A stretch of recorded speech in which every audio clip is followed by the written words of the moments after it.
Okay, thank you very much, everybody. All these people have been working very, very hard today, I'll tell you. For a long time they've been working. But before I begin, I want to express our nation's well wishes to Prime Minister Boris Johnson as he wages his own personal fight with the virus. All Americans are praying for him. He's a friend of mine. He's a great gentleman and a great leader. And he's, as you know, he was brought to the hospital today. But I'm hopeful and sure that he's going to be fine. He's a strong man, strong person.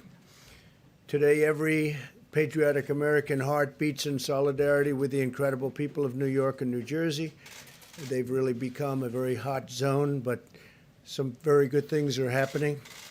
In New York, the first time where the deaths were less from the previous day. That's the first drop so far, so maybe that's a good sign. It could be. And the hospital levels are starting to perhaps decrease. It's been very short, but perhaps decrease. So we wish Governor Cuomo and all of the people in New York great, and New Jersey, your governor's doing a great job. He's doing a great job in New Jersey. They got hit very hard. I just want to say that the full power of the American government and American enterprise, it really is. This is an all-out military operation that we've waged, and especially over the last number of weeks. 50 states and territories have now been approved for major disaster declarations, which is very unusual. Thanks to the Army Corps of Engineers, New York City's Javits Center is now one of the largest hospitals in the United States. It's designated for treatment of the virus, patients, and staffed by hundreds of federal medical personnel deployed from 2 Army hospital units, and they're doing a great job. This was something that we didn't expect to do, but they needed help in New York, and we sent federal troops. Not only troops, we also sent a lot of very talented doctors, nurses, first responders. People are now running Javits. Also, as you know, the USNS Comfort, which is in New York, there's been a lot of publicity about that coming in, and all that was not supposed to be for the virus at all under any circumstances. But it looks like more and more we're going to be using it for that. So we'll see. That was supposed to be for people having other medical problems. But it's very interesting because there are virtually no cars on the road, no motorcycles on the road, no anything on the road. Things that would normally be taken care of, we don't see anymore. So we haven't seen that in a long time. It's perhaps a positive. But the ship is ready, and if it has to, if we need it for the virus, we will be using it for that. They'd prefer not, for obvious reasons, but if for any reason they need it, it's ready, willing and able. We have the best doctors, the best military leaders, and the best logistics professionals anywhere in the world, and we're orchestrating a massive federal response, unlike anything our country has ever seen or done. We've never done anything like this.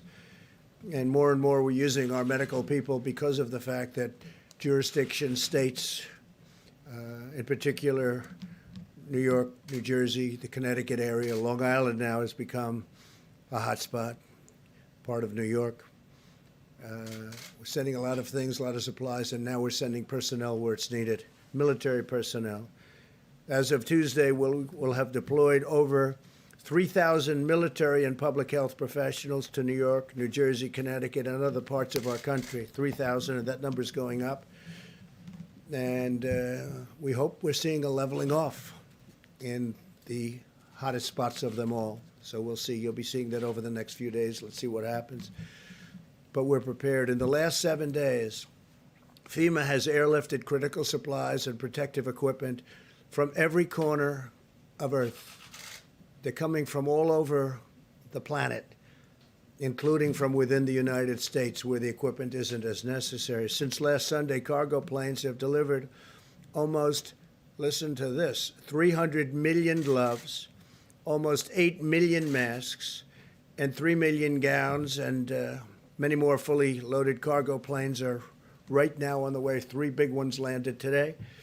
And these supplies are being distributed directly to the hospitals and healthcare providers all across the nation. So that massive amount of material that we're getting in is being delivered all over the country. Tomorrow we'll deliver an additional 600,000 N95 masks to New York City to take care of the needs of the public hospital system. It was a request of Mayor de Blasio. We've been working great with Mayor de Blasio, getting him a lot of stuff. He's working very hard, I can tell you that. And we're working really very hard with New York City and with New York State.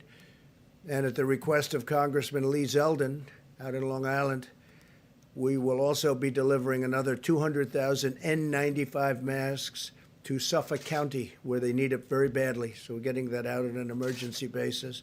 Should be there tomorrow. We'll also be deploying millions of N95 masks to other locations that Admiral Polovchak will detail shortly. The Admiral will be up in just a couple of minutes. Over the last 24 hours, FEMA has delivered an additional 500 ventilators to New Jersey, 500. And again, the governor has been very thankful. We're working very hard with New Jersey, including building hospitals. We've also sent an additional 200 ventilators to Louisiana, definite hotspot, 300 to Michigan, working very well, I think, with the governor. Amazingly, 600 will be going or have gone to Illinois. And, I mean, there's a governor, I hear him complaining all the time. Pritzker, I hear him, he's always complaining, and yet I just said, give me a list of a couple of the things we've done in Illinois. And we're building a 2,500-bed hospital in McCormick Place. That's the big convention center in Chicago. And we're helping to staff it, and probably will end up staffing it because he's not able to do what you're supposed to be able to do as a governor. He has not performed well. And we're also sending 100 ventilators to Massachusetts. So we have 600 to Illinois, we have 100 to Massachusetts, we have 300 to Michigan, we have 200 to Louisiana, we have 500 ventilators, 500 going to New Jersey. And this is being done by FEMA, being delivered by FEMA. And it's some job. Just think of that when you think about 500 ventilators. A ventilator is a big deal. We're also establishing a federal medical station in the Washington, D.C. area to help Washington, D.C., and working very closely with the mayor and everybody in Washington, D.C. At the same time, Governor Inslee, we appreciate this, of Washington State has returned 400 ventilators, which can now be deployed elsewhere in our country.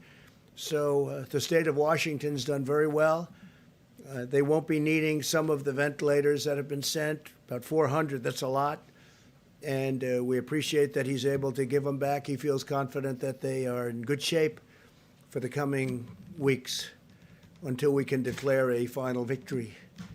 In the days ahead, America will endure the peak of this terrible pandemic. Our warriors in this life and death battle are the incredible doctors and nurses and healthcare workers on the front line of the fight.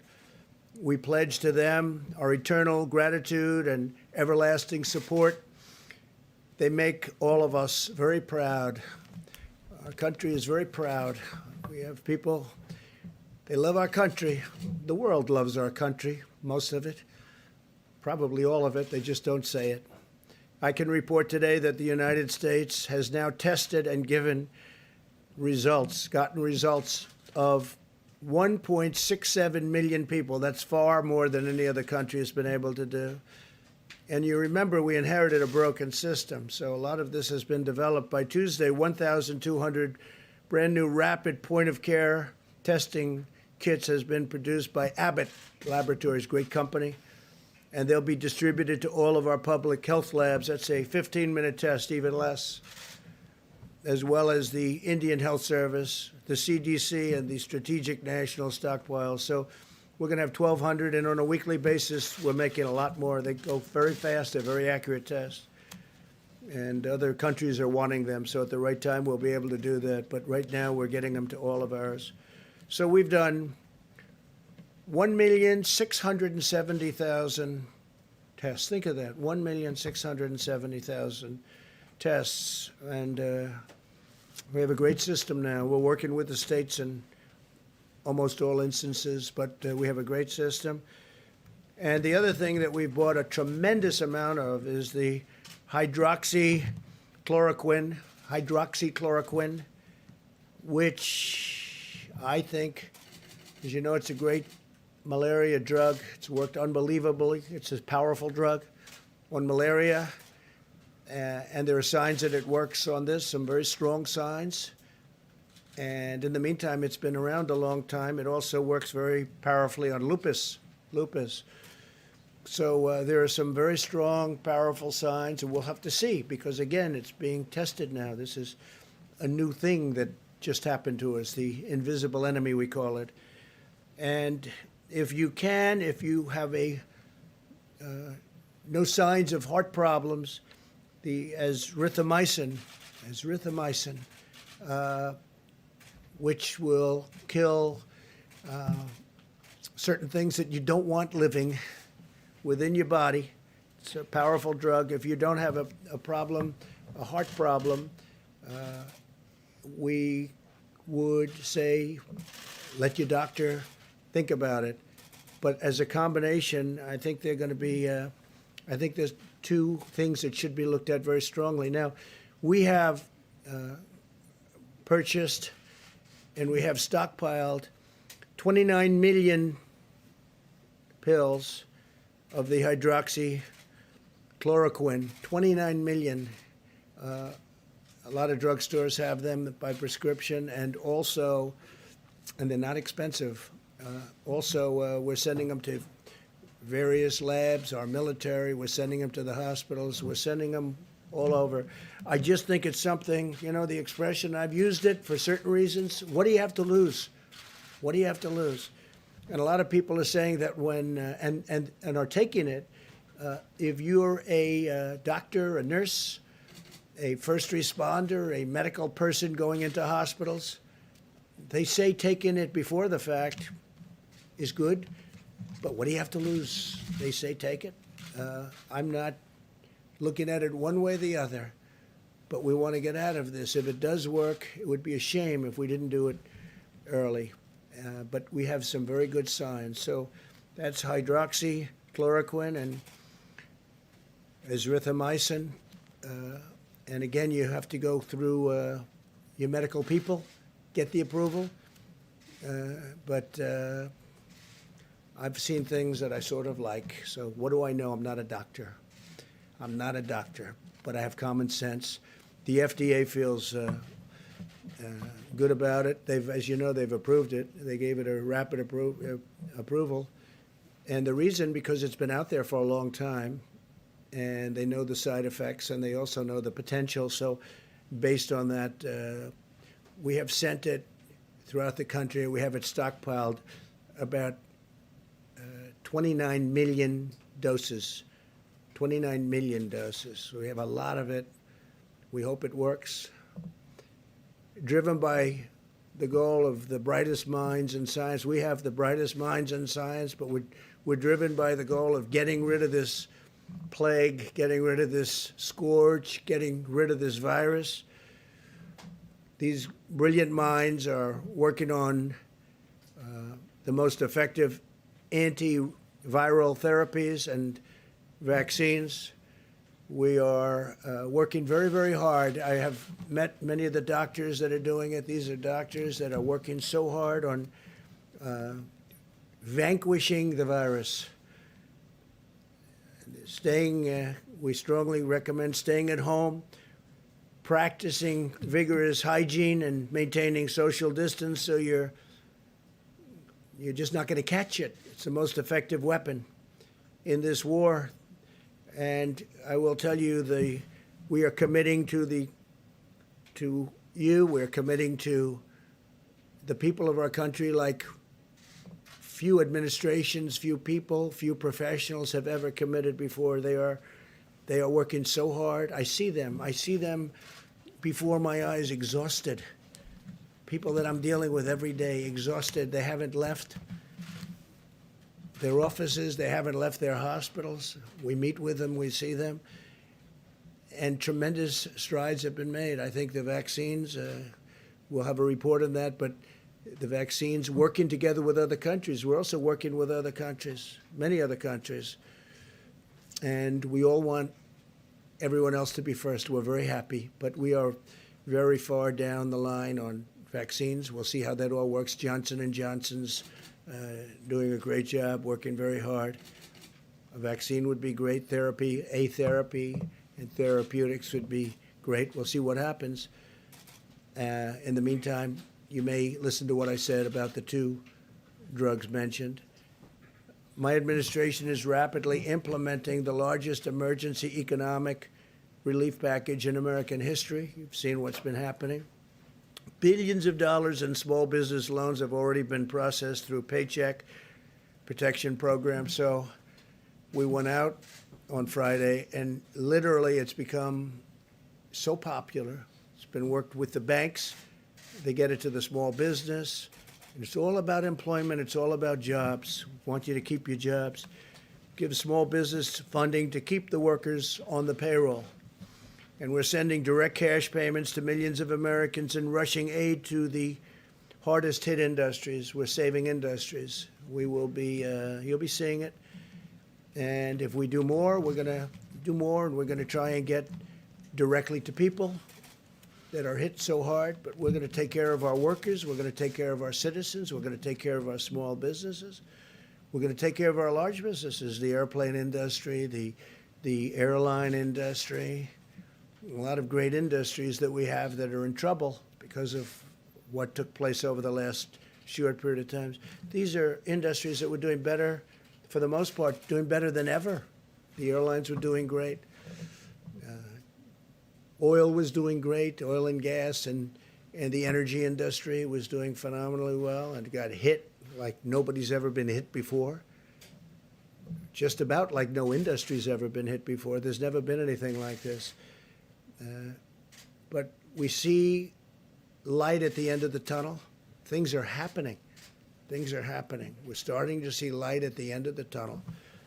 And hopefully in the not too distant future, we'll be very proud of the job we all did.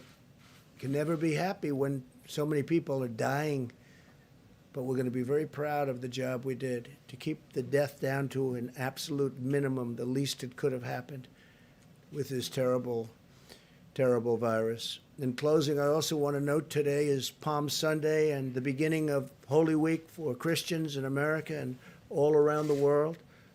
While we may be apart from one another, as you can see from our great churches, our great pastors and ministers are out there working very hard, but we may be apart.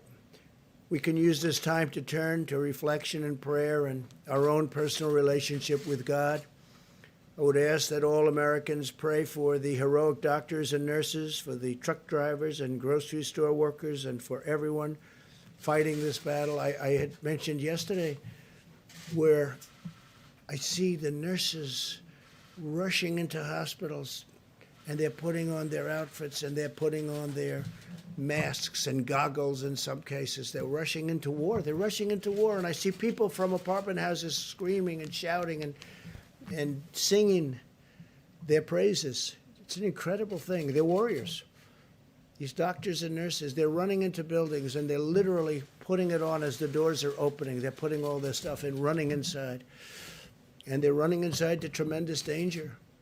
Tremendous danger.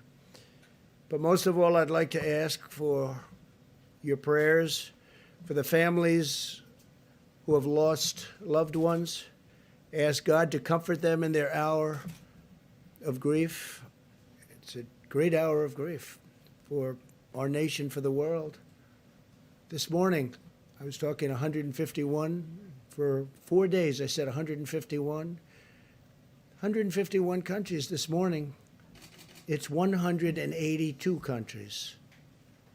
It jumped up a lot. So as of this morning, it's 182 countries are under attack from this monster. With the faith of our families and the spirit of our people and the grace of our God, we will endure, we will overcome, we will prevail. We have learned so much. We will be stronger than ever. And I just want to thank everybody. I want to thank the incredible professionals on the task force also. We had a big meeting today. We were calls all day long to so many different people. And I think our package to get everyone working when we're ready is really turning out to be successful. We may have to make it larger because it's been really successful. But all of that comes back to this country. We want to get them back. We want to get our people back to work. Everybody wants to be back. We want to open up our country as soon as possible. So with that, I'm going to ask Dr. Birx to say a few words, and she's got some charts to show you. And thank you very much. Thank you. Thank you, Mr. President. As you can see from the hopeful signs in Italy and Spain, where we see finally new cases and deaths declining, it's giving us hope of what our future could be. We wanted to give you an update on where all of the states were. We're looking at this as states normalized per 100,000 citizens. It looks very similar to last week. We wanted to update you. We've been covering throughout the week the states that were moving on this map. You can see very clearly where New York is as a state, although this is very much still centered in the New York metro area. New Jersey is the orange line. The green line is Louisiana. That's followed by Massachusetts, and then Connecticut and Michigan are together in those lines towards the bottom. And then, of course, Washington, D.C. is now visible on this map, which was not visible before. And the yellow line towards the bottom is Washington State. Next slide, please. So this just summarizes all of the states we're tracking very closely at the county level. So we're tracing and tracking not only the epidemic at the state level, but understanding what's happening in county by county with new cases and, of course, also the deaths. We're also triangulating that with all of the laboratory data. And just to tell you how we're kind of doing that, for New York, which you can see at the top, their serology is now about 36% positive. They were in the 40s. So day over day, their percent positive is finally starting to decline. New Jersey's is increasing, however. They're now up to 42% of the specimens that come to the laboratory are positive. Louisiana, 25%, Massachusetts, 20%, Connecticut and Michigan, 20%, District of Columbia, 15%, Washington, 8%, and then Illinois, Colorado are at about 16%. Pennsylvania, which is also new to the graphic, is at about 12%. Next slide, please.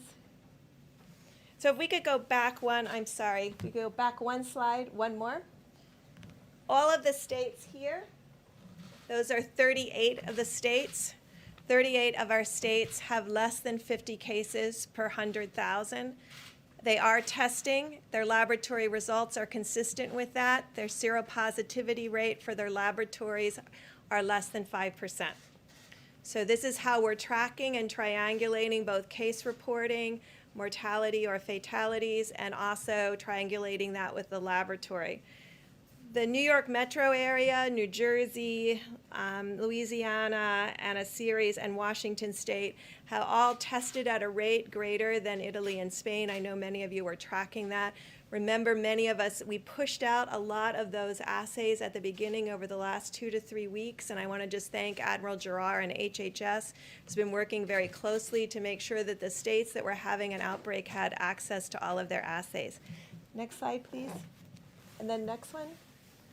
So just to give you an idea of how we're looking at this, we look at cases every day. I want to just thank my data team. They spend all evening compiling data. I get it about 2 o'clock in the morning.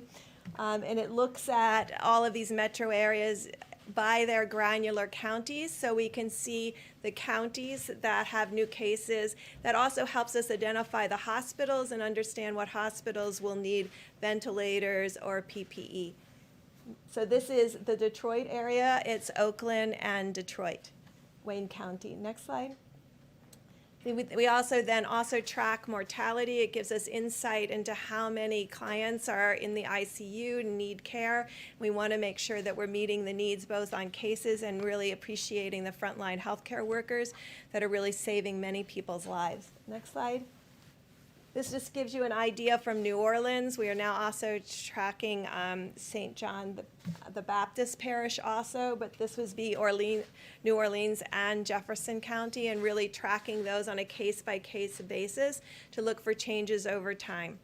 And next slide is their mortality. And you can see it's starting to stabilize. So this is how we've been tracking and tracing the epidemic as it moves through states and counties and communities. But as we started, we just wanted to note again, we do see hopeful signs in Spain and Italy. They have completed nearly 4 weeks of mitigation with people really doing social distancing, staying at home, ensuring they were washing their hands. If they have to go out to the grocery store, they're extraordinarily careful. They send one person from the family. And so we can really see that beginning to work. And we're very hopeful that over the next week, although we'll see rising number of cases of people who lose their lives to this illness, we're also hopeful to see a stabilization of cases across these large metro areas where the outbreak began several weeks ago. So thank you for your attention. Thank you very much. Admiral, please. Thank you, sir. What I thought I would do is update on the air bridge first, and then follow up on Dr. Bricks and how we're geographically aligning the supply chain. So the air bridge, we had 3 additional flights come in today, bringing 1 million gowns, 2.8 million N95 masks, 2.8 million surgical masks, 11.8 million gloves, 18.6 thousand gowns on 3 flights. And that material will be pushed out across the nation, delivered to hospitals, nursing homes across the country. Dr. Bricks went through the geography. And so over the last few days, I've been aligning the supply chain to those areas, and then reaching down into those areas and extracting data from those areas on PPE burn rates. So, for example, I spent the weekend talking to the Chief Operating Officer of Detroit, Hakeem Berry, for example, then talked to the leadership at Detroit Medical Center, Audrey Gregory, talked to the health officer in Oakland County, Michigan, and then also with the Chicago health officer, Dr. Allison Arway. So reaching down to a level to understand their needs. So we're geographically aligning the supply chain, right? So you can see Dr. Bricks went through these counties, and we're getting down to the county level. And then aligning it by priorities of point of care. Public hospitals first, VA hospitals, private hospitals, nursing homes, first responders, acute care. So over the coming days, we will be making a push to the geographic areas that Dr. Bricks mentioned, increasing the volume through the supply chain to those areas to give them weeks, not just days worth of supply. Primarily using our industry partners that we are directing, Cardinal, McKesson, Medline, Owen Minor, Henry Schein, Concordance Healthcare, directing them to put product to the hospital door, the nursing home door, the first responders, directly to them. We're also in the working to push out millions of doses of hydroxychloroquine, right? We are working the distribution there to push the same thing to the same impacted areas, working it to get in the hospitals and to every pharmacy. And so my team is back there right now, working the arrangements to make that to the hospital front door and primarily to the local pharmacies, so doctor can write those prescriptions and you can get it prior to having to go to a hospital. Good, great job. Thanks very much, Evan. Mike, please. Robert Wilkins, President. Thank you, Mr. President. I knew you didn't say it. Thank you, Mr. President, Mr. Vice President. My last appearance here, I mentioned that the President had given the Department of Veterans Affairs very specific instructions to be as aggressive as possible in response to the virus crisis, not only to protect veterans, but also to help the American people. As many of you know, we have three primary missions at VA. One is to support veterans' health, the other is to provide veterans with benefits, and the third is memorial services. But we have a fourth mission, and that is to support the nation in times of national emergency, both in war and in peace. We provide a bridge from the federal government to the states and localities during these emergencies. As a result of that, I have ordered our veterans' hospitals to begin preparing more than 1,500 beds to make them available both at the ICU and the acute care level to the states and localities across the country. As a result of that, we have opened up approximately 100 beds in the metropolitan New York area, in Brooklyn and in Manhattan, and East Orange, New Jersey. We will be informing the governor of Louisiana, John Bel Edwards, tomorrow that we will give him access to our VA Medical Center in Shreveport, Louisiana, to come to the aid of the people of the Pelican State. I've also given instructions to initiate the fourth mission in Michigan. We will be providing the people of Michigan access to hospital beds in both Ann Arbor and in Detroit. We've also provided a pharmaceutical trailer to be used by the governor of Michigan at Cobo Hall to support the citizens of Michigan who will be coming into that facility for medical care. We have also informed the Commonwealth of Massachusetts that we will be helping them in their efforts to protect their most vulnerable citizens in 2 of their nursing homes. So, in accord with the President's instructions, the 400,000 men and women of the Department of Veterans Affairs are in this fight. We are in the fight not only for the 9.5 million veterans who are part of our service, but we are in the fight for the people of the United States. Thank you. Thank you. Thank you, Mr. President. And you all have just heard from several members of the President's White House Coronavirus Task Force, and we are truly blessed to have the kind of leadership that we have. Whether it be Admiral Polovchek, who is organizing the distribution of tens of millions of supplies, whether it be Dr. Birx and Dr. Fauci are analyzing the data literally hour by hour, or whether it be that whole of government approach that you stood up, Mr. President, calling on every agency of government, including the VA, HHS, and every agency. I hope the American people know, at this President's direction, we are sparing no expense. We are doing whatever it takes. We're marshaling the full resources of the federal government to respond to the challenges facing communities impacted today by the coronavirus and making sure every community in America has the support. We've also, as the President said so many times, we've forged a seamless partnership with states around the country.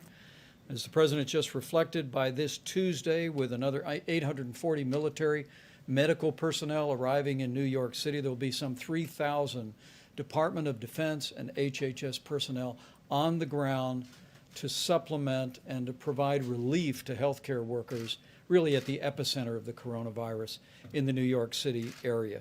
And you just heard the VA is opening up bed space. In New Jersey, I spoke at the President's urging today with Governor Murphy. 500 ventilators announced today being built on the supplies that we have already provided. We were able to coordinate with him to extend all federal coordination on testing in New Jersey through May the 30th, if the need is there, and also opening up VA beds. I spoke with Governor John Bel Edwards in Louisiana and was encouraged to hear from him that, as you heard Dr. Birx say, that new cases were down slightly. In fact, we're seeing a trend of some leveling among all of the governors I spoke to today. And I know what the Secretary of the VA just announced about opening up VA facilities has been a priority for Governor Edwards, but I assured him we're going to continue to send resources and supplies and personnel to support their health care. In Michigan today, I spoke to both Governor Gretchen Whitmer and Mayor Mike Duggan of the city of Detroit. Governor Whitmer and I spoke about a new program in Detroit that will make hydrochloroquine available for 3,000 patients through the Henry Ford Hospital. They'll be tracking in a formal study the results of that. But at the President's urging, I assured her that we're more than prepared to make hydrochloroquine broadly available to pharmacies and doctors' offices across the Detroit area as they deem appropriate. I also heard from Mayor Mike Duggan, as I told you, Mr. President, and he was so grateful to the FDA, not only for approving the Henry Ford Hospital test that will be exploring hydrochloroquine, but also for the rapid approval of the 15-minute test. In fact, Mayor Duggan told me that he was able to use the 15-minute test this weekend to test 150 first responders who had been sidelined because they'd been exposed to the coronavirus. They all got the 15-minute tests. They're all back in the line of duty, and the mayor couldn't have been more grateful. In Illinois, I spoke with Governor J.B. Pritzker as well as Mayor Lori Lightfoot of Chicago. As you just heard, not only have we sent 600 ventilators to the state of Illinois, but I assured the governor, I assured the mayor that while the principal focus that we have in the next several days is on the rising cases in the greater New York City area and Louisiana, that Michigan and Illinois are in the forefront of our thinking, and at the President's direction, we're going to make sure the people of Illinois, people of Michigan have the resources, equipment, and support that they need. The governor did express great appreciation for the fact that our Army Corps of Engineers had constructed 500 beds at McCormick Place, and before the end of this week would construct another 2,500 beds for an overflow healthcare facility in Chicago. In fact, Mr. President, Mayor Lightfoot told me that the Army Corps was just outstanding in the job that they had been doing in constructing that extra bed space. As I close, let me just express, as the President did, our profound appreciation for Governor Kate Brown and Governor Jay Inslee.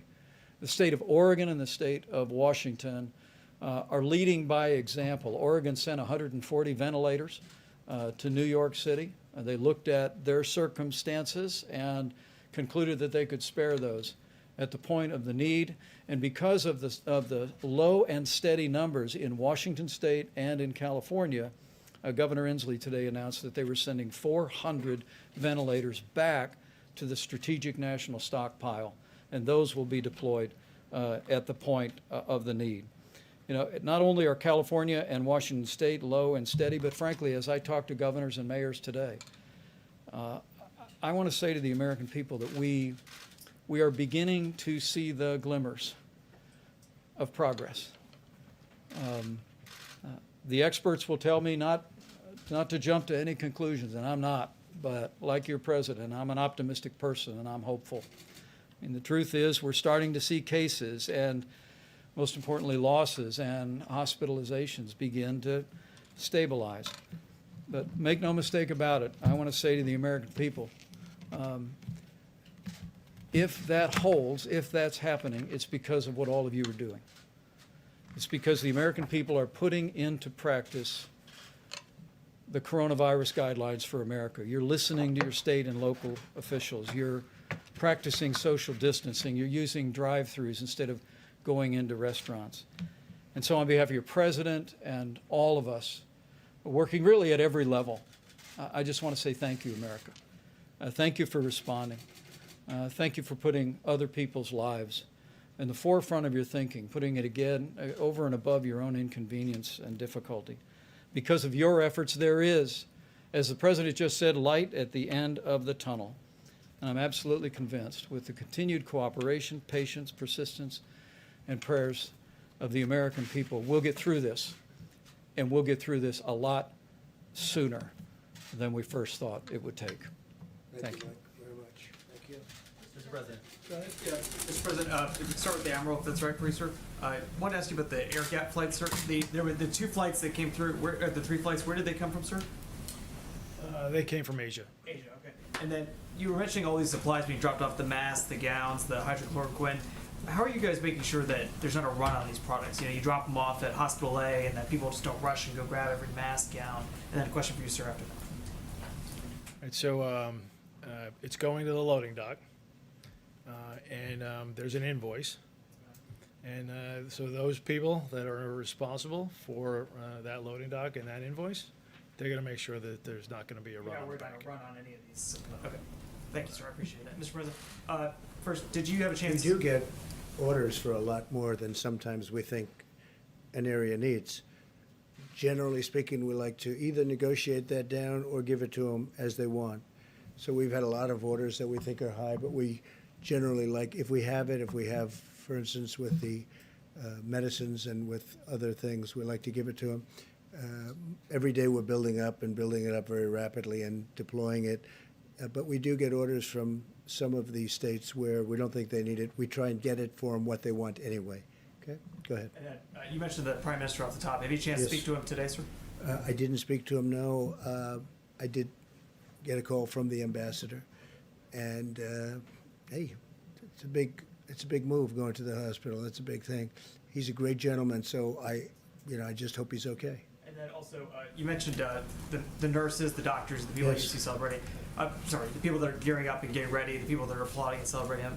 Has there been any talk on any level whatsoever of some sort of either compensation fund or protection for nurses, doctors? Because there's been a lot of fear. There's been some people that said, I can't risk my family's livelihood. I can't go back to the ER. Has there been any Well, discussion? we're talking about it, and we're talking about doing something for them, but we're really looking at the conclusion. We don't want to focus on that now.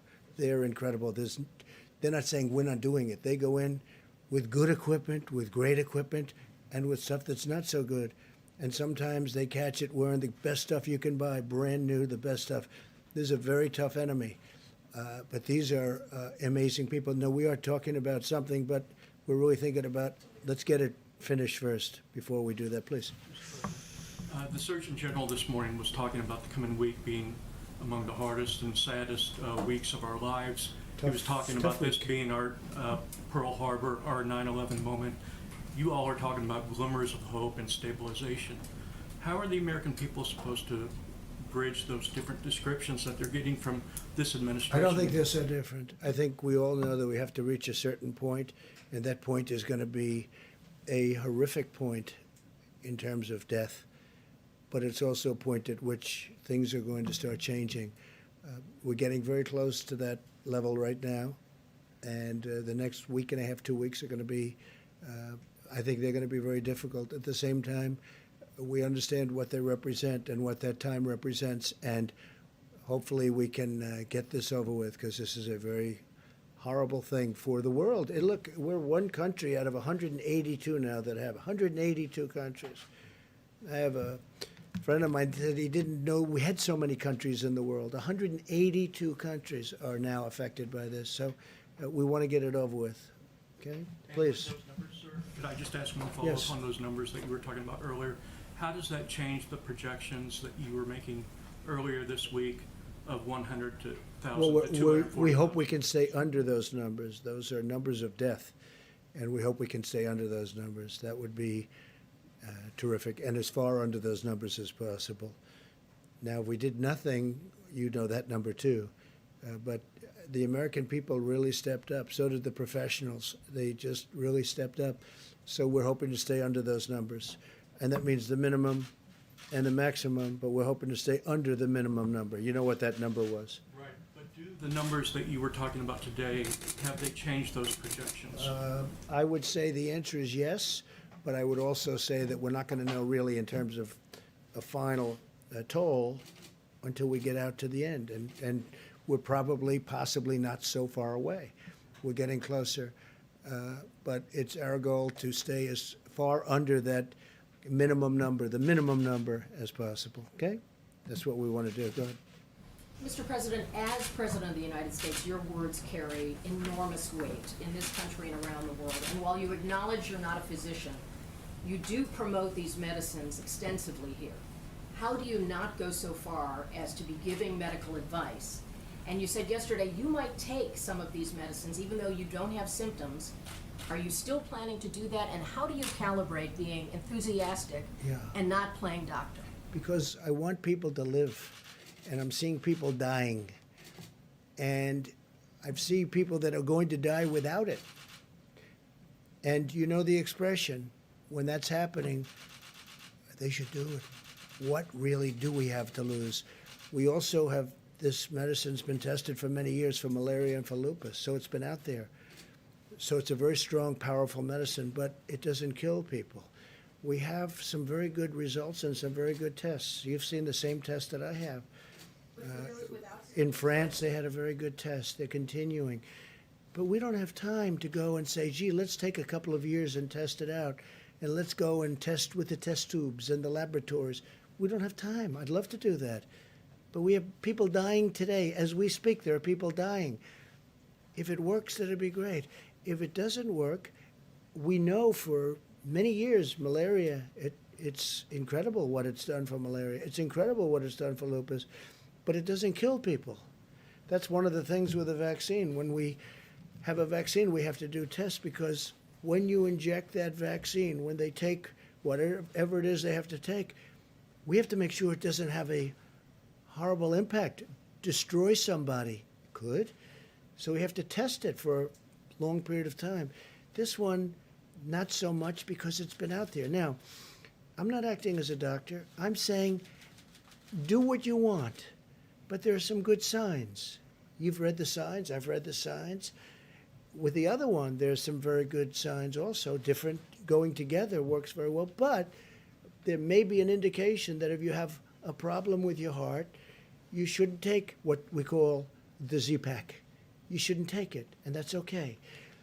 But I would love to go to a laboratory and spend a couple of years testing something.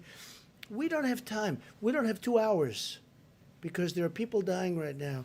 If it does help, great. If it doesn't help, we gave it a shot. We gave it a shot. That's the way I feel. You know, we passed something. Yeah, I would be very serious about taking it. We passed something that I'm very proud of. It's called Right to Try. For 45, 50 years they've been trying it. It makes so much sense. We have the greatest doctors and labs and lab technicians, greatest medicines, the greatest minds in the world. Everybody admits it. And when we're close to having something, or when we have something that tests incredibly well, you couldn't use it for years, because they would take years and years to test. So with the help of also Democrats, I got it bipartisan, but they've been trying to get this passed for decades. You know that. It's called Right to Try. So a person would be diagnosed terminally ill from something. And in the old days, meaning before a year ago, they would say, do you think I could try this pill, this whatever, this medicine that's testing so well? No, you can't do that. You can't do that under no circumstances. They'd leave for Asia. They'd leave for Europe. They'd leave for, if they had money. If they had no money, they'd go home and die with no hope. We got a thing called Right to Try. If somebody's very ill, terminally ill, they're going to die. And it was very complex. It wasn't as easy as it sounds, because there were huge liability problems. The drug companies didn't want to do it because they didn't want it on test results, because these are very sick people, so they didn't want to bring down their test results. The insurance companies had tremendous problems. I got everybody in the room. I said, look, we'll sign a waiver. The person taking it will say, we're not going to sue. The family's not going to sue the drug company, not going to sue the insurance company, not going to sue the state, the city, or the federal government. Okay? It's called exculpation. And we got it done. It's a very simple agreement. I don't know why nobody ever thought of it, but they never thought of it. I did. And we got it done. Now we have Right to Try, which is actually, in my opinion, much more difficult than what we're talking about here. But if there's a medicine or something, a possible cure or something that's looking good, and somebody has something they're going to die or they're very sick, they take it. And you know, we've had some unbelievable results Unbelievable results. And it also gives the people hope. Yes, please. Mr. President, but the doctors who are treating coronavirus patients, they have the medical expertise to determine whether or not they should prescribe hydroxychloroquine. And many of them And do. there are already clinical trials in place Sure. looking at hydroxychloroquine. Sure. So They should be why finished in not- about a year. Why not just let the science speak for itself? Why are you promoting this drug? I'm not. I'm just You saying, come very out here- simply, I'm not at all. I'm not. Look, you know what I'm trying to do? I'm Well, trying you to save come out here lives. every day, right, sir, talking about the benefits of I hydroxychloroquine. want them to try it, and it may work and it may not work. But if it doesn't work, it's nothing lost by doing it, nothing. Because we know long-term what I want to save lives. And I don't want it to be in a lab for the next year and a half as people are dying all over the It's already place. out there. Doctors are already able to prescribe it That's off-label, right. right? All I'm doing So what is do you saying, accomplish? well, I'll tell you what I accomplished. We bought massive amounts of it, 29 million doses of it. We have it coming from all of the labs. We're actually now doing it here because in case it does work, we want to have it. And we've given it to drugstores. We're sending it all over. FEMA's doing it. We're doing it through different channels, many different channels, including the companies that make it. It's a very special thing. Now, it may not work, in which case, hey, it didn't work. And it may work, in which case it's going to save a lot of lives. Now, a lot of people say if the people walking in prior to getting it, if they take it, it has a profound effect. Well, maybe it does, and maybe it doesn't. I don't want to wait a year and a half to find out. And only CNN would ask that question. Fake news. Go ahead. Sir, I had one for Bunch you of on oil, but fakers. first I was hoping to ask Dr. Burks a question. The president just said that, based on the most recent data, that you've seen some change in the projection. I'm wondering if you could, you obviously have a week's more worth of data since the sort of 100,000 to 240,000 potential death figures that you gave us last week. So I'm wondering, with all the caveats that this is sort of based on continuing social distancing and that we might see, if one city pops, things could change dramatically. What are the sort of range that you're now looking at in terms of total death impact? I think the most important thing right now is when we were talking about why we are hopeful. Well, hopeful because last time I was here, I wasn't able to really tell you that Italy and Spain were coming across their apex and coming down the other side. And I think, to me, that's extraordinarily hopeful. They just completed 4 weeks of really strong mitigation. And I think that's our word to the American people, is we can look like that.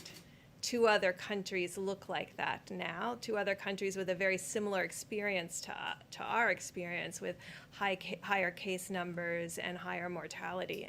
So that's what the promise is. The promise is, if we do this, we could potentially be better. Now, Dr. Fauci and I today got another update from another independent modeler, and the numbers came in close to that 100,000 number again. But we believe, Dr. Fauci and I, that if every American follows the guidelines, 6 feet, washing hands, not social gathering, that will have an even greater impact. And the other side of the equation certainly is our remarkable healthcare providers, our respiratory therapists, our laboratory technicians, our nurses and doctors.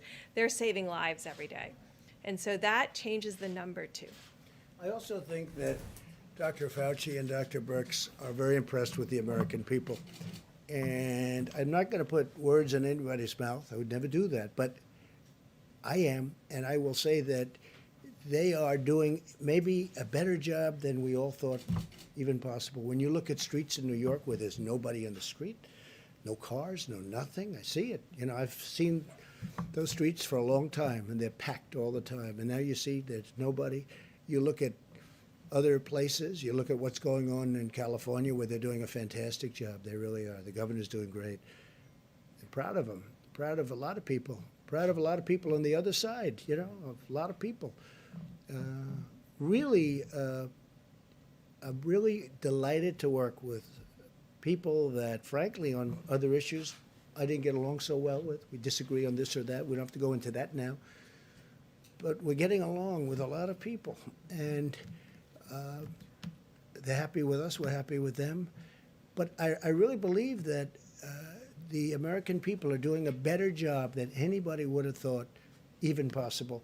And that's one of the reasons we can even be talking about the kind of number that we hopefully will be talking about, which is at the minimum level instead of the maximum or beyond. It's not even the maximum. It's much beyond the maximum level, which would be horrific. Yeah, please. Go ahead.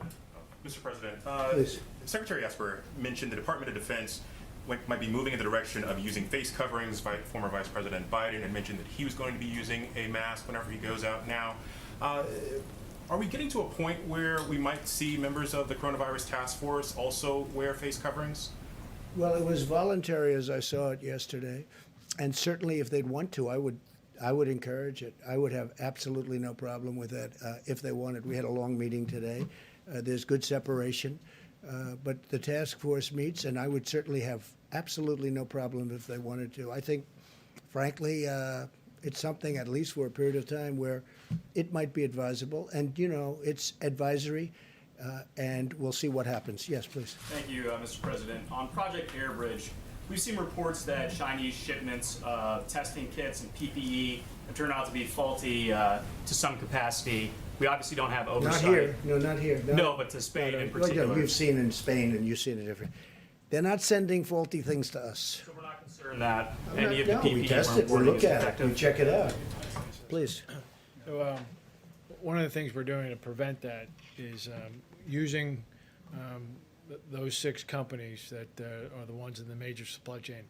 We are actually going to facilities, looking at product, inspecting it, and clearing it before it comes here. So we've heard those things. That's why we're doing that. Okay, thank you. A follow-up for the doctors, if And we're also sending it to from other locations. Right. And when it comes to the ventilators, which are very complex, we have now under construction literally thousands of ventilators. But so far, I think our projections on ventilators have been right. They've been correct. Did you have something for who? Well, for yourself and for Dr. Birx and Dr. Fauci, if they want to take a crack at it. Some of the models that you guys are using, the IHME model in particular, has been very accurate when it comes to projecting deaths over the last couple of days. But there's a couple of other metrics that they seem to be pretty far off on, specifically hospital beds. Are you guys, happy with the models you're currently using? Is there any need to adjust those? Well, it's turning out that we need less hospital beds. Right. That's what you're talking But about. And that's what we may have models, but we've been sort of saying that. In New York, we were saying we think you're going to need less. Now, let's hope that continues. But right now, I heard Governor Cuomo this morning, and he was saying less hospital beds, also less death. That was a very big thing. First time, less death today than yesterday, right? That's a big thing. But also less hospital beds. That means less patients, because basically it's less patients. And we were saying that. And it also means less ventilators. So there's a lot of not a very positive things happening. Okay, please. Thank you, sir. With Prime Minister Johnson hospitalized, Yes. I noticed a few minutes ago you were standing right next to Vice President Pence. Are you considering staying away from each other just to make sure that we have continuity of government in the executive branch? We have this tiny platform, and I'd love it to be wider. You're staying away from each other. Mike, you were tested? Yes, sir. Okay, like recently, so was I a couple of days ago. But what I mean, you keep interacting with We are, groups of we people. are, here we are on this platform. And, but I get next to him, I don't breathe. I'm only kidding. We are sometimes forced into positions that I'd rather be away, but it's you're all looking for questions. Mike's a very big part of this. I am. It's very difficult maintaining like this distance on this little area. I just wanted to ask really quickly, under what circumstances you would consider leveling tariffs on imports of oil to the United States? Well, if the oil price stays the way it is because of people that really want to see it go up. When I say we want to save a great industry, and we built a great industry in this country. If they don't get along, I would do that. Yeah, I would do tariffs, very substantial tariffs. because we're independent now. We have our own oil. And if I did the tariffs, we essentially would be saying we don't want foreign oil. We don't want any foreign oil. We're just going to use our oil. And that would help to save an industry. And, you know, it's become a tremendous job producer. And it's great to be independent. We're independent. Our energy is now independent. We produce more oil and gas than anybody else, than any other country. And that all took place over the very recent time. Now, in the meantime, I'm seeing $91 cents a gallon out on the road. Okay, a lot of people are happy. I see very inexpensive jet fuel. We're trying to save the airline industry, but I want to save our great energy industry, and that's what we're doing. Yeah, so I would absolutely do that. And what we'll do, the price will still be very low, but what we'll do is we'll save, and very importantly, we'll save tens of thousands of jobs. One of the other things we're doing is having oil shipped to our strategic oil reserves, okay? And, you know, we're buying it for the right price, and we're shipping it. In some cases, we're storing it for nothing. They're there. We're filling up our reserves with this very inexpensive oil. Nobody thought they'd ever see a price. This is like from the 1950s, where they had big dollars, okay? So, no, I would use tariffs if I had to. I don't think I'm going to have to, because Russia doesn't benefit by having this, and Saudi Arabia doesn't benefit by having. They, you know, oil and gas are their major sources of income. So it's obviously very bad for them. But we have an industry that's a very important industry, and it's really formed beautifully. It was the virus that killed it, because what happened is it's down 40% from the day this happened, 40%. Otherwise, it would be doing phenomenally well. So that's it, yeah. Mr. President, can we get an idea of timeline to those people that are waiting for the stimulus checks, how many more days they may have to wait? And then Speaker Pelosi today, or I think last night, said in the next bill that they would like to see additional stimulus checks made. Have you guys thrown around an amount of how much money? No, but I like the concept of it. I think it's good. We're talking about a different way of doing it, but I like the concept. I like the concept of infrastructure. Our country has to be rebuilt. They spend all this money in the Middle East, $8 trillion. We're up to now $8 trillion in the Middle East.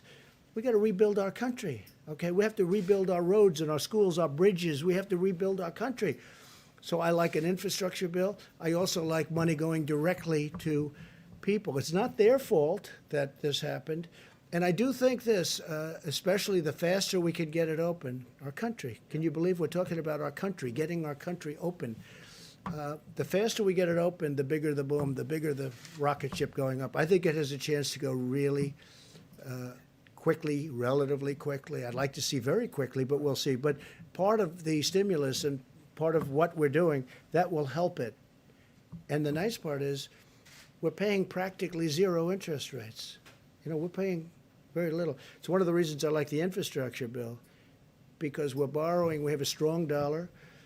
And the advantage to a strong dollar is everybody wants to invest in this country. They all want to buy our dollar. On the direct payments, sir, just in terms of timeline, are we talking still 2 weeks? Are we talking 10 days? I think so. Yeah, from what I'm hearing, that, yeah, a couple of weeks, that's what I'm hearing, yeah.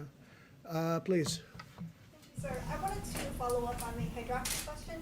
Thanks for the numbers. Has there been any tension with the medical staff on that? Are they in agreement with Yeah, all these we numbers? discussed it with the staff. We discussed it with FDA. Well, FDA approved it, so, you know, which is another point. I mean, it's been approved by FDA, which is very important. If it wasn't approved by FDA, then I couldn't do this. But FDA's approved it, the hydroxy. And also, if this turns out not to work, are hospitals and doctors going to be exculpatory from the federal government under the right to try? No, we'll see if it works. No, it's not gonna hurt people. It can help them, but it's not gonna hurt them. That's the beauty of it, you see? It can help them, but it's not gonna hurt them. What do you have to lose? Okay, question, yeah, in the back, please. Yeah, obviously we know anyone can spread the disease, right, unwittingly. Right. So why even have a few businesses open? Why not just shut everything down? There are grocery stores that are open, fast food places. Why even take a little chance? Just shut it all We're down gonna have for temporarily. we'll answer that question later. All I can say is that right now, things are looking really good, and opening up with a bang will be a great thing, and there's nobody gonna be happier than me. Please, go ahead. Just to follow up on your comments about the ventilators, Yeah. the IHME model suggests that 32,000 ventilators will be required by the peak in mid-April. GM is not expected to have ventilators ready 32,000 will be what? required across the country. GM, In addition to the ones that we've already sent? just Don't forget, we have almost 10,000, a little more than 9,000 right now. And those are ready to rock, should we need them. And we had to keep it, you understand that flexibility, so that if we need them in New York, which we might not, if we need them, but they're ready to move. We're already military, it's a military operation. We are ready to move. They'll be moved immediately into whatever section of the country we need. Would you like to answer that, brother? Yes, sir. So, correct. FEMA's working on a plan to be able to move ventilators. So, for example, the DoD gave another 500 ventilators.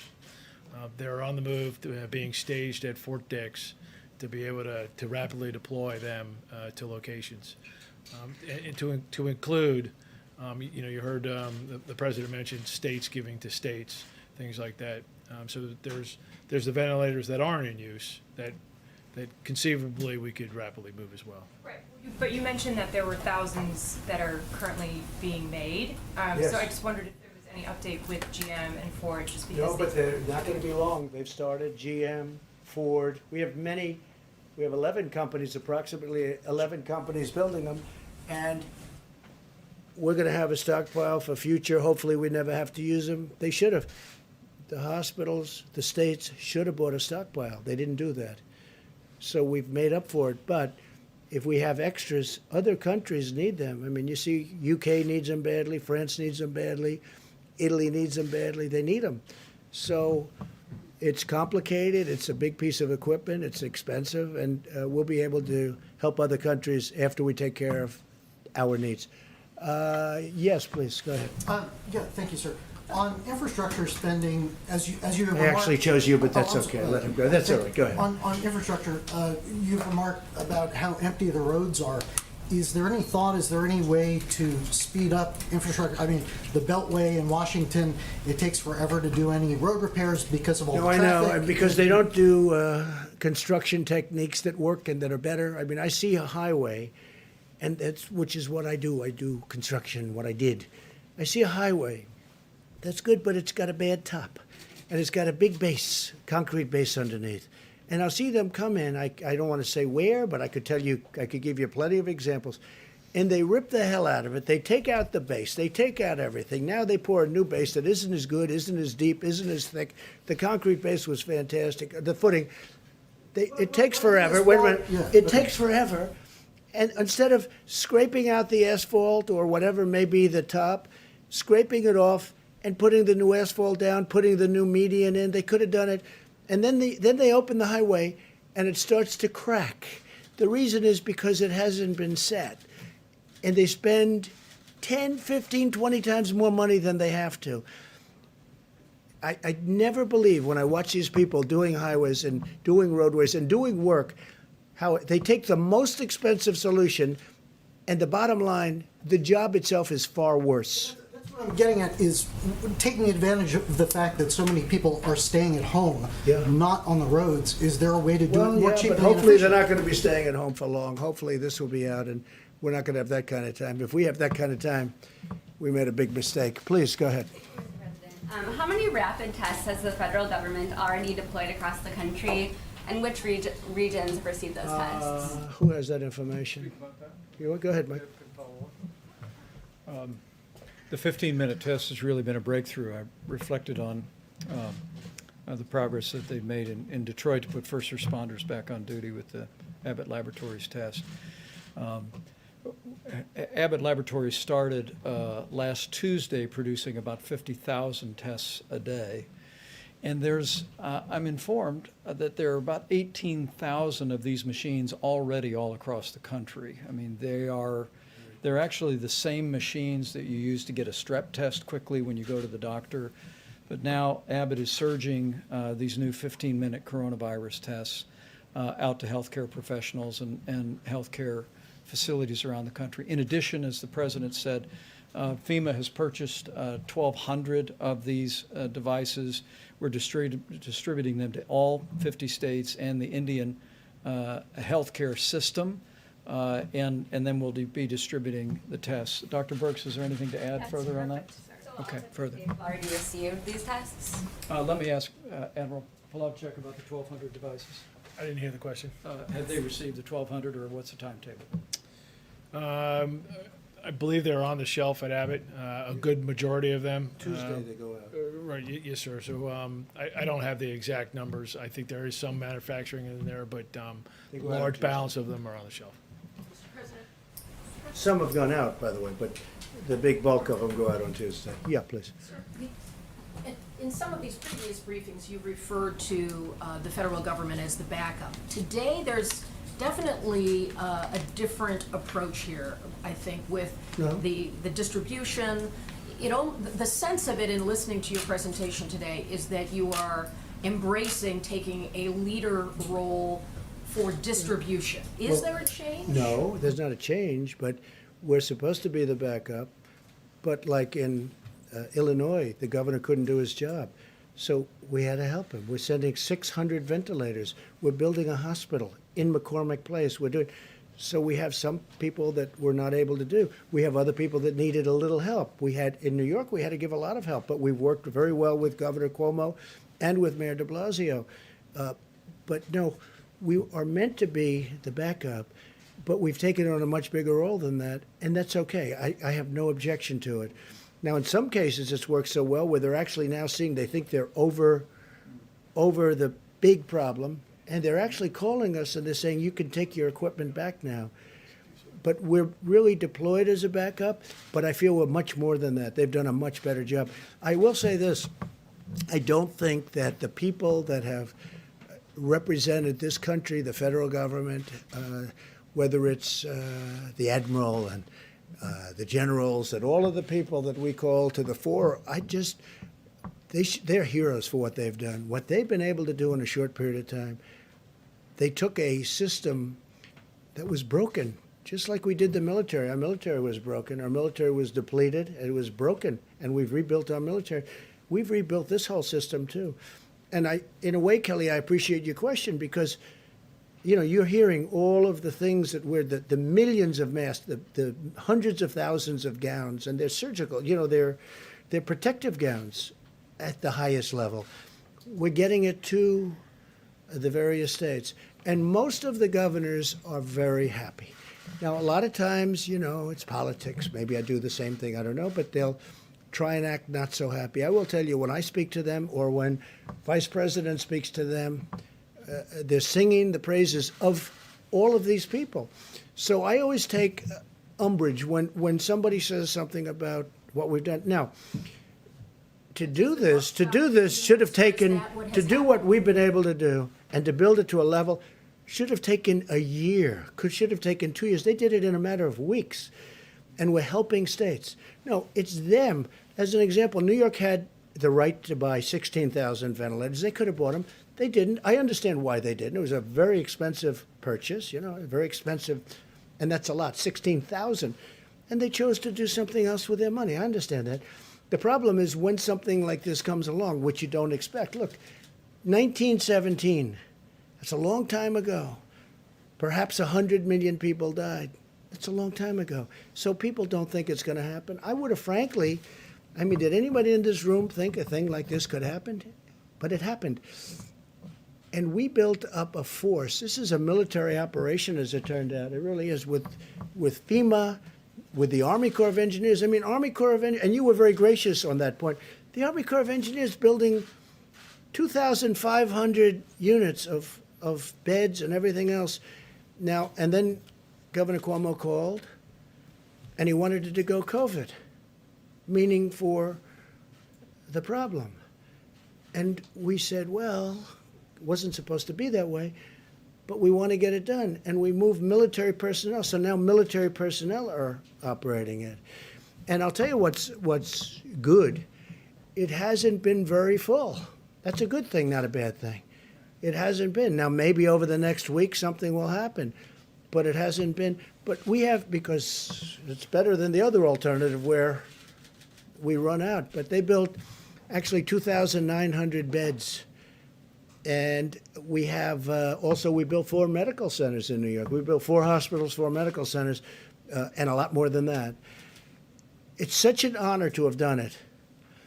But the people that did it are amazing, and they have to be appreciated by the states. Not me. They don't have to appreciate me at all. I don't care about me.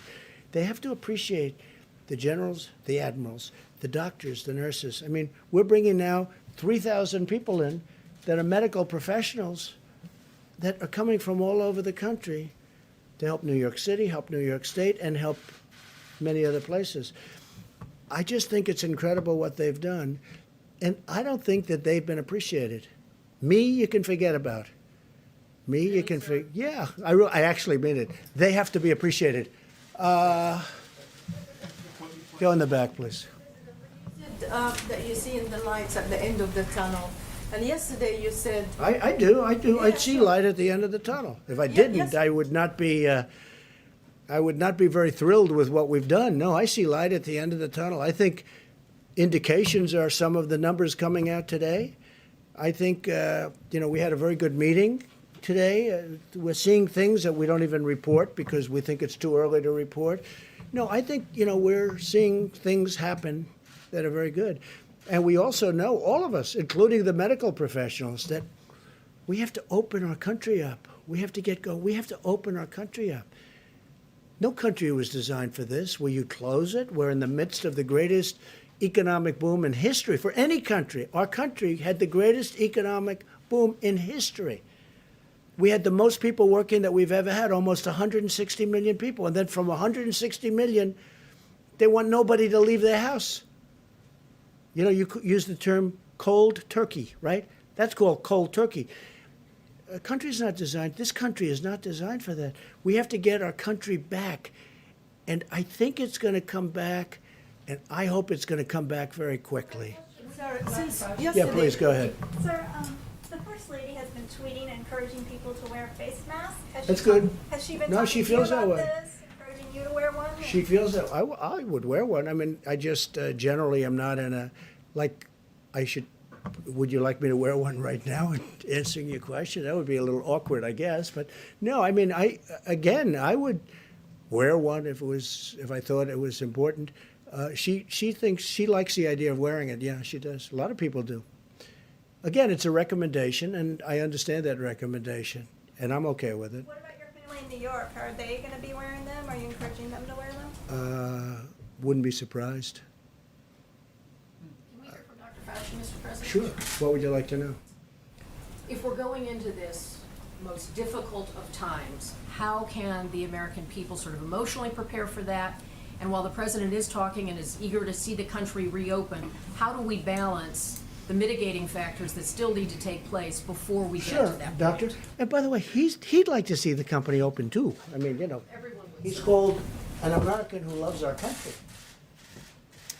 Okay, so part of the answer to your question, I think, relates to two other questions I heard, and I think it came from the back about how can you, on the one hand, have said yesterday that this is really going to be a bad week at the same time that we're talking about the light at the end of the tunnel. It seems to be inherently contradictory, but it really isn't. And it has to do with what we explained before about the lag in when you look at the indications that Dr. Birx and the president was talking about, where you see a flattening out of cases, and you don't see the realization of what that means until 2 weeks later. So right now, we're seeing, as we all said correctly, that this is probably going to be a really bad week. That is a reflection of what happened 2.5 weeks ago. So if we start seeing now a flattening or a stabilization of cases, what you're hearing about potential light at the end of the tunnel doesn't take away from the fact that tomorrow, the next day, it's going to look really bad. So we've got to make sure we realize we're always talking about a 2.5 week lag. So I want to make sure, because I think a couple of people asked that question. It's really not incompatible with what we're saying. Now, with regard to what do we tell the American people, what we've been telling them all along, that the only tool but the best tool we have is mitigation. We know it worked in other countries, and we're seeing how it's working here. So if we really want to make sure that we don't have these kinds of rebounds that we're worried about, it's mitigation, mitigation, mitigation. That's the answer. When new cities and new states come on the chart, Yeah. what's the message for people in those places that have not been the focus? It's the same thing. It's mitigation, mitigation, mitigation.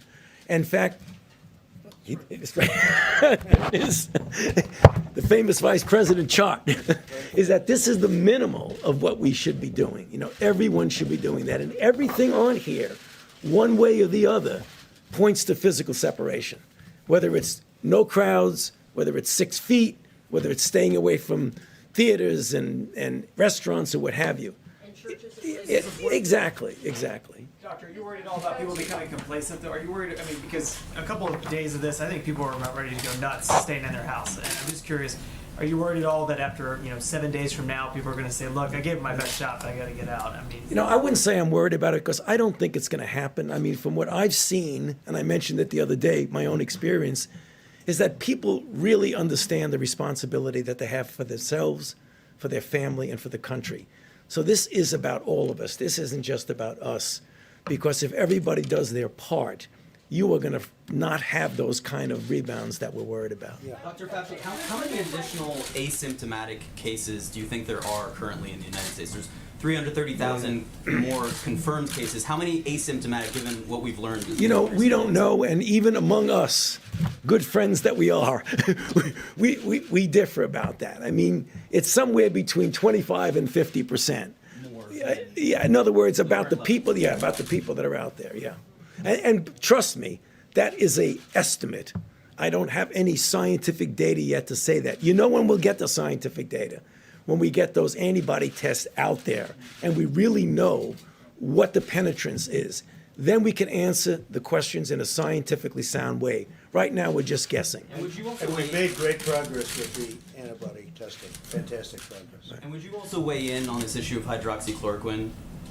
What do you think about this, and what is the medical evidence? That question? Yeah. Well, I'd love Maybe to hear from the 15, doctor. 15 times. You don't have to ask the question. He's your medical expert, correct? He's answered that question 15 times. Dr. Fauci, why are you not wearing a face mask? What do you mean? Why am I not wearing a face mask now? Okay, there are a couple of reasons. One of them is that in fact, the major reason to wear a face mask is to protect you from infecting you. I had my test yesterday and it's negative. Good. Okay. That's a very good answer. All right, I think that really could be it. That was I love that answer, especially on the face mask. I thought it was very good. Go ahead. Sir, on the equipment issue, records show that federal agencies did not begin. Oh, stop it. Who are did you not with? begin By the way, who are you with with? the Associated Who Press, are you sir. with? The Associated Press. Agencies did begin That's bulk another purchases beautiful- of that's another respirators and Are you ready? masks Are you until ready? mid-March. Let me just answer your question, because I know exactly, same question you ask all the time. Ready? They have done an It's the first unbelievable time I've job asked this, in sir. delivering for the Associated Press, which is, not so great. Not like it used to be. The people that you're looking at, FEMA, the military, what they've done is a miracle. What they've done is a miracle in getting all of this stuff. What they've done for states is incredible. And you should be thanking them for what they've done, not always asking wise guy questions. Thank you very much, everybody. Thank you.